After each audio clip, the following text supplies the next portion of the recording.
Oke, assalamualaikum warahmatullahi wabarakatuh. Ya, jadi pada pertemuan kali ini kita akan ngebahas tentang basis data pada bagian tema ruang lingkup basis data atau lingkungan di basis data tersebut. Ada beberapa hal yang perlu kalian ketahui. Di sini ada pengertian yang saya rangkum, ya. Mari kita sama-sama melihat dan membaca pengertian dari lingkungan basis data merupakan sebuah habitat di mana terdapat basis data untuk bisnis, ya. Tidak bisa dipungkiri bahwa yang namanya pembuatan database itu hampir di setiap lini ketika kalian akan ngebuat sebuah software aplikasi, mau aplikasi manapun, mau aplikasi pembuatan aplikasi manapun, kita tidak akan jauh dengan seputar pembuatan data, ya, baik berupa database ataupun data yang masih terkonseptual secara manual, ya.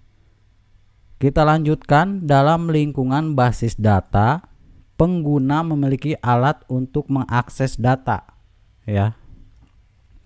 Ingat, pengguna memiliki alat untuk mengakses data.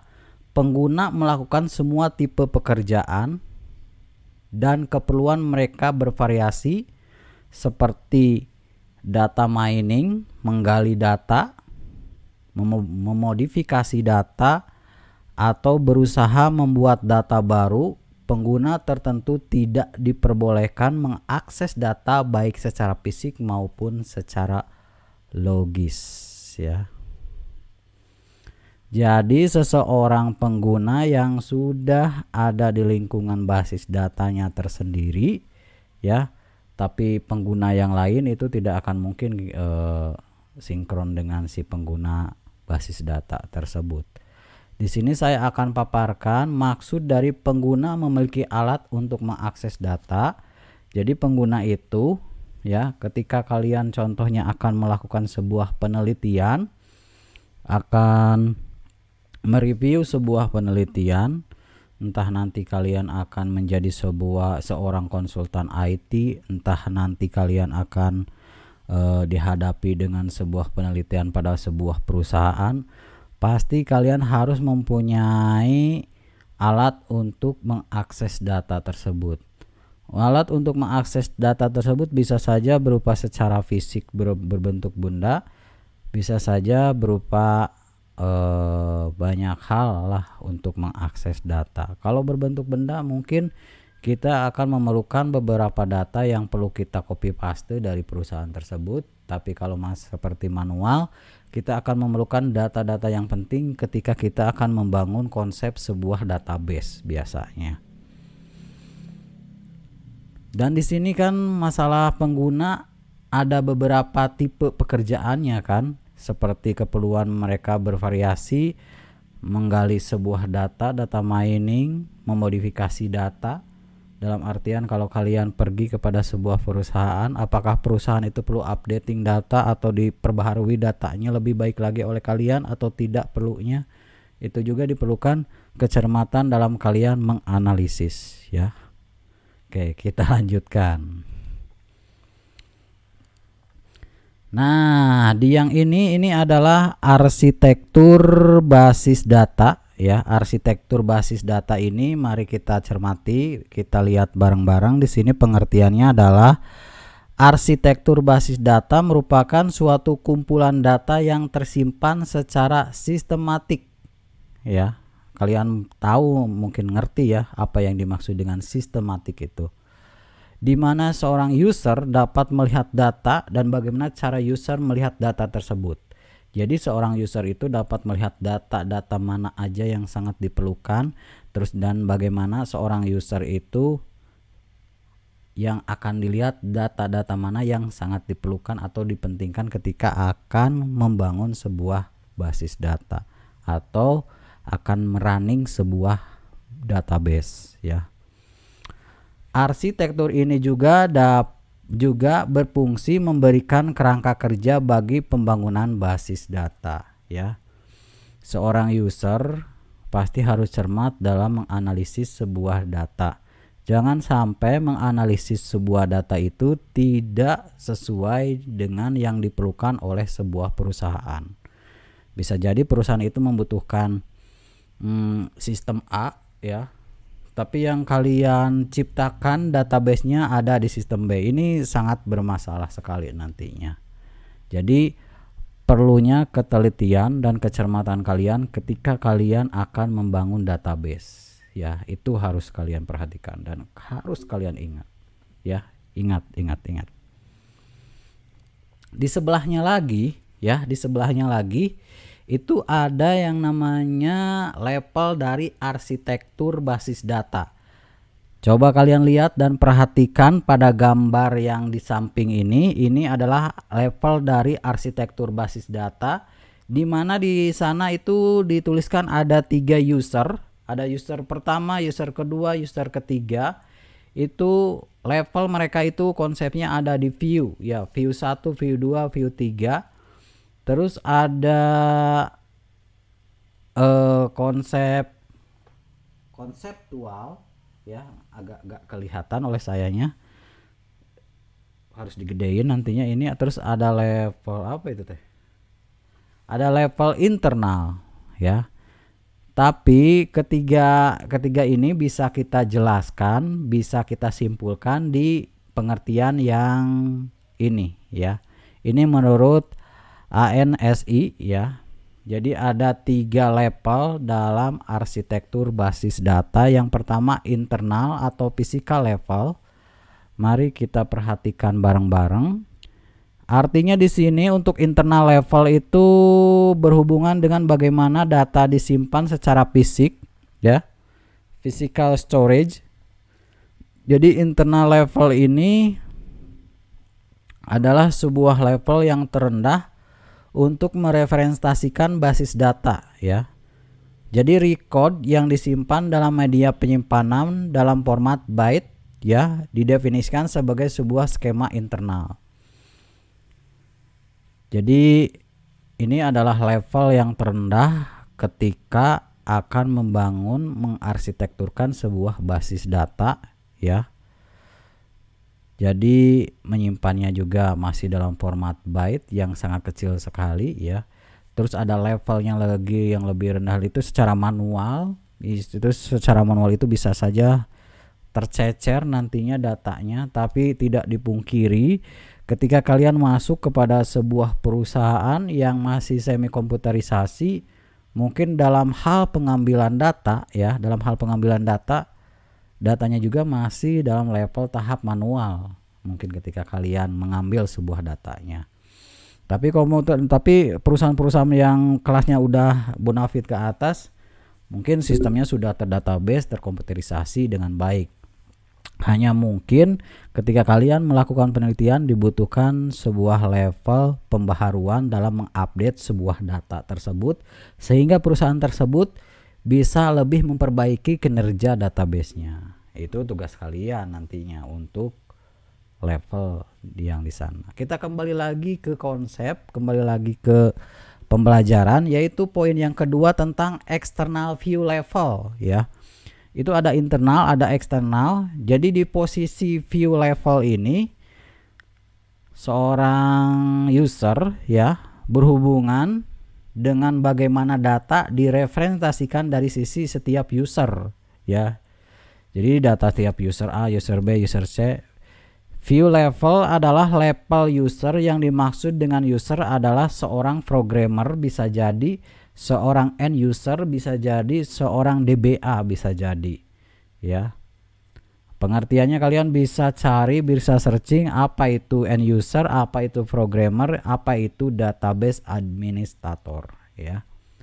Kalau di sini masalah programmer itu biasanya bahasa yang digunakan dalam bahasa pemrogramannya bisa berupa C, mungkin C++, C++, atau COBOL, atau bahasa-bahasa yang lainnya yang mendukung penggunaan dari database atau membangun arsitektur dari sebuah database. Ya, seperti itu. Terus poin ketiga adalah konseptual ya, yang menghubungkan antara internal dan eksternal level. Ini sudah jelas sekali. Ini tidak 3 poin ini adalah menurut ANSI atau Sparsi ya. Ini adalah pengertiannya.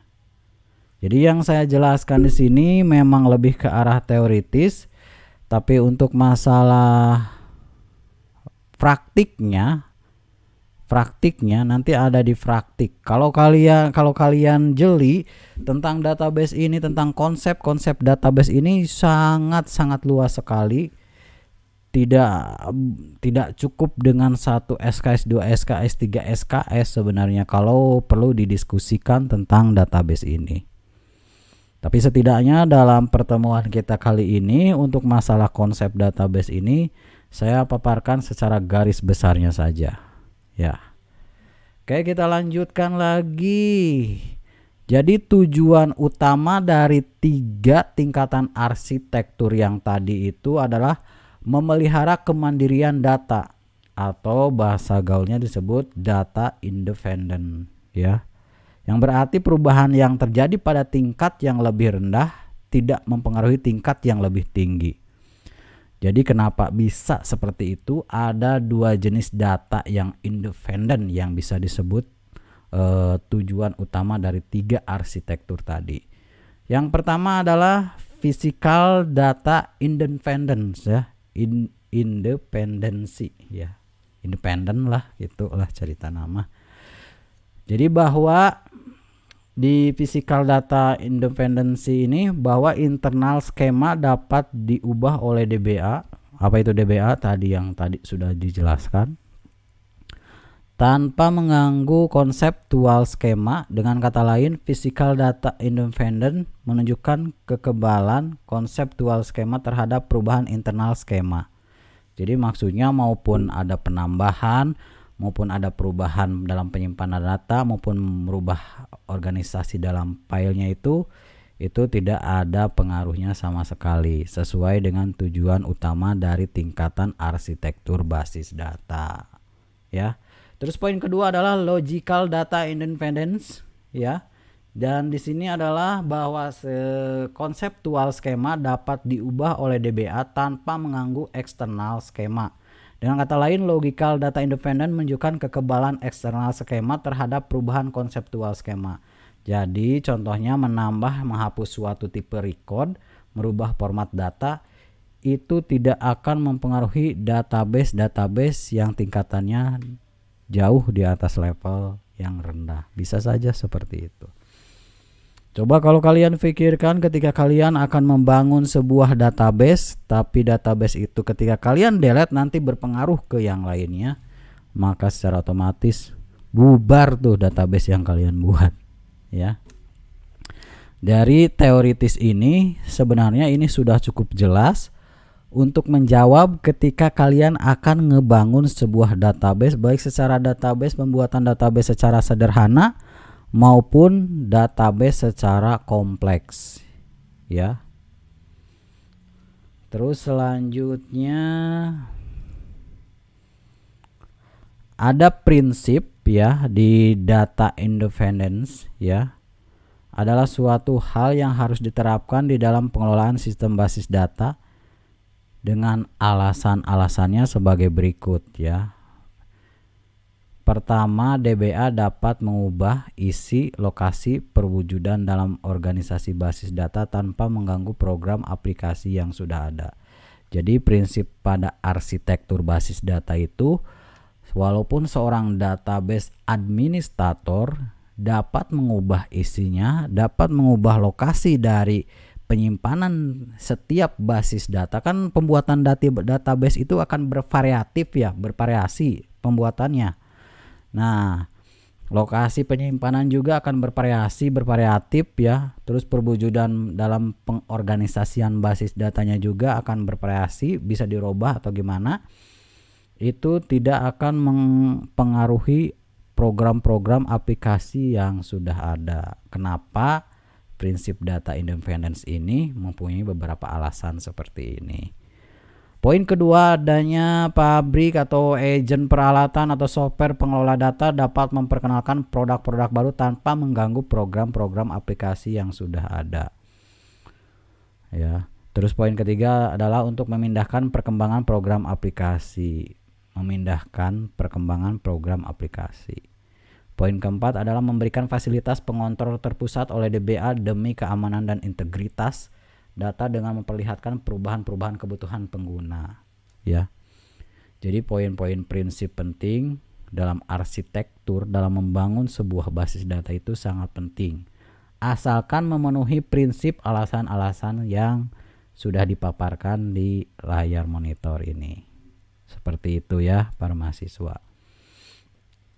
Kalau ditilik ya, dilihat slide ini sampai 40 slide ya. Tapi saya yakin takutnya kalian terlalu boring melihat atau mendengarkan konsep ini. Saya berikan mungkin sampai 30 menit dalam hal penjelasan konsep arsitektur basis data atau ruang lingkup basis data ini.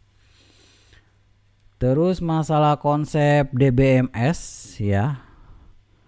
Database Management System DBMS itu pengertiannya merupakan paket program software yang dibuat agar memudahkan dan mengefisiensikan pemasukan, pengeditan, penghapusan. Jadi pemasukan ini input ya. Pengeditan, penghapusan, pengambilan informasi terhadap database. Jadi software yang tergolong dalam database ini antara lain ya. Kalau kalian lihat ada Microsoft SQL. Jadi Microsoft SQL ini dalam produk Microsoft itu ada Access ya. Access juga bisa membuat sebuah database. Terus ada Visual.net SQL Server, kayak SQL Server itu juga buat besutan dari Microsoft ya. Terus ada yang paling familiar sejuta umat seperti MySQL ya. MySQL. Terus yang agak sedikit rumit seperti Oracle dan banyak hal lah komponen dalam pembentukan sebuah database yang sudah semuanya sudah ada lah komplit. Jadi kita sebagai pembuat database itu tinggal pakai asalkan kita paham dalam pembuatan database-nya ya. Terus komponen utama dalam DBMS ada 4. Pertama itu yaitu perangkat keras ya, berupa komputer, bagian-bagian di dalamnya seperti adanya prosesor, adanya memori, adanya hard disk, ada motherboard, komponen yang melakukan pemrosesan dan juga untuk menyimpan data. Dan pada intinya kan apa jadinya kalau kalian dalam perangkat kerasnya itu minus ya, prosesornya minus, memorinya minus, harddisknya juga minus. Ketika dalam membuat database-nya udah high end, ya sudah, mungkin kalian akan tersendak lah dalam pembuatan database. Jadi antara pembuatan database itu kalian harus bisa menyesuaikan dengan PC atau laptop kalian. Support enggak, mendukung enggak ininya, seperti itu. Terus poin kedua adanya basis data ya. Jadi sebuah DBMS dapat memiliki beberapa basis data. Setiap basis data dapat berisi sejumlah objek basis data. Jadi objek basis data itu bisa berupa file, tabel, indeks, dan banyak data-data lainnya. Di samping berisi data, setiap basis data juga menyimpan definisi struktur baik untuk basis data maupun objek yang secara detail ya. Jadi selain perangkat kerasnya juga harus ada konsep basis datanya akan seperti apa ya. Terus poin ketiga adalah perangkat lunak ya. Perangkat lunak ini terdiri dari sistem operasi, perangkat lunak pemrograman pengolahan basis data. Perangkat lunak inilah yang akan menentukan bagaimana data di organisasi disimpan, diubah, diambil kembali ya, dan juga keakuratan, konsistensi data dan sejabaina ya. Jadi di dalam perangkat lunak ini, ya, di dalam perangkat lunak ini itu di dalamnya ada sistem operasinya, bagaimana organisasinya seperti apa, disimpannya seperti apa. Kalian harus benar-benar memahami dari si softwarenya. Apakah kalian akan menggunakan Access atau menggunakan SQL Server atau menggunakan Oracle atau menggunakan Basic.NET Server 2015-2020 yang seperti itu.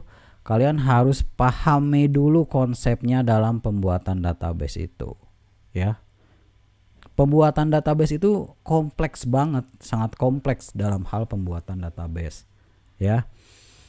Terus konsep DBMS poin keempat itu adanya pengguna, ya. Pengguna dapat digolongkan menjadi 3, yaitu pengguna akhir, yaitu end user. End user juga dapat dibagi menjadi 2, pengguna aplikasi. Jadi pengguna aplikasi adalah orang yang mengoperasikan program aplikasi yang dibuat oleh pemrogram aplikasi. Jadi ketika kalian, ya, menggunakan Unmaku, kalian itu disebutnya end user, ya. Hanya pengguna yang dibuatkan oleh si pemrogram aplikasi. Kalian hanya pengguna dan penikmat konten-konten yang ada di Unmaku-nya, ya. Dan untuk masalah hal database, tetek bengek di dalam database, kalian nggak akan tahu, ya, yang seperti itu. Dalam artian nggak akan tahu, itu bukan jadi ranah kalian, sebab ranah kalian adalah end user, penikmat konten-konten yang ada di Unmaku itu. Seperti itu. Terus pengguna interaktif, ya, adalah orang yang dapat memberikan perintah-perintah pada antarmuka basis data. Misalnya pengguna interaktif itu bisa melakukan select, insert, ya, input dan sebagainya, ya. Ini pengguna interaktif. Kalau end user itu bisa melakukan hal yang seperti itu. Jadi kalau kalian ini selain end user ini, baik pengguna aplikasi, kalian juga pengguna interaktif sebenarnya. Karena di Unmaku juga kalian kan bisa melakukan inputan, ya, insert atau menginput sebuah data ketika kalian akan melakukan KRS-an kan. Jadi secara otomatis kalian akan menginput beberapa mata kuliah ke akun kalian yang ada di Unmaku. Seperti itu. Terus ada pemrogram aplikasi. Ini pemrogram aplikasi ini sudah jelas adalah orang yang membuat program aplikasi yang menggunakan basis data, ya, administrator database atau DBS. Database administrator adalah orang yang bertanggung jawab terhadap pengelola basis data. Seperti itu, ya. Semoga ini bisa membantu. Kalaupun toh kalian kurang memahami tentang konsep DBMS ini atau konsep-konsep yang saya ajarkan, kalian boleh berkomentar di kolom komentar atau menanyakan langsung via WhatsApp saya. Pasti saya akan balas, ya. Selama forum diskusi itu bertujuan untuk kebaikan. Kita lanjutkan konsep DBMS, ya. Jadi konsep DBMS ini adalah fungsi dari DBMS, yaitu pertama penyimpanan, pengambilan dan perubahan data. Ya, di DBMS ini harus menyediakan kemampuan penyimpanan, mengambil dan merubah data dalam basis data, ya. Jadi konsep DBMS ini yang pertama itu menyimpan, mengambil dan merubah data, ya. Jadi kegunaan DBMS itu apa jadinya kalau kemampuan menyimpannya tidak ada tapi mengambil data ada, merubah data bisa, basis data ada, kan itu sangat sia-sia sekali, ya. Ketika merubah data sudah fix semuanya sedangkan tidak bisa disimpan, kita akan kembali lagi ke nol, ya, mengulang kembali. Terus ada poin kedua adalah katalog yang dapat diakses pemakai, ya. DBMS menyediakan sebuah katalog yang berisi deskripsi item data yang disimpan dan diakses oleh pemakai. Terus yang ketiga, mendukung transaksi. DBMS yang menyediakan mekanisme yang akan menjamin sebuah perubahan yang terhubung dengan transaksi yang sudah ada atau yang akan dibuat, ya. Poin keempat yaitu melayani kontrol concurrency, yaitu menyediakan mekanisme yang menjamin basis data terupdate secara benar pada saat beberapa pemakai melakukan perubahan terhadap basis data yang sama secara bersamaan. Konsep database ini, kalau kalian lihat Unmaku itu sudah diterapkan dengan baik konsepnya, ya. Ketika kalian akan melakukan updating data, contohnya secara serempak kalian akan menginputkan sebuah data seperti KRS-an secara serempak, maka secara otomatis di database kalian itu akan terupdate datanya. Tidak akan mungkin ketika kalian mengambil data terus datanya kembali ke semula, kecuali databasenya sudah crash atau sudah rusak, ya. Terus poin kelima adanya melayani recovery, ya, menyediakan mekanisme untuk mengembalikan mengembalikan basis data ke keadaan sebelum terjadi kerusakan pada basis data tersebut. Jadi di konsep DBMS itu, ketika ada data yang rusak, kita bisa recovery, ya, mengembalikan ke posisi yang semula, ya, kalau terjadi crash atau rusak. Poin keempat, adanya melayani autorisasi, ya. Maksudnya sebuah DBMS harus menyediakan mekanisme untuk menjamin bahwa hanya pemakai yang berwenang saja yang dapat mengakses basis data tersebut. Contohnya kalau kalian lihat di Unmaku, hanya NPM sama password yang kalian ketahui ketika kalian akan melakukan autorisasi pada sebuah sistem Unmaku. Dan saya yakin setiap orang akan berbeda dalam hal passwordnya, kecuali kalian ngasih ke teman kalian, itu beda lagi ceritanya. Terus poin ketujuh adalah mendukung komunikasi data. Jadi di DBMS itu mampu terintegrasi dengan software komunikasi, ya. Terus poin keempat adalah melayani data independensi, mencakup fasilitas untuk mendukung kemandirian program dari struktur basis data yang sesungguhnya. Seperti itu, ya. Seperti itu pertemuan kita kali ini, ya. Semoga ini bermanfaat, ya. Nanti kita akan lanjutkan di video selanjutnya, ya.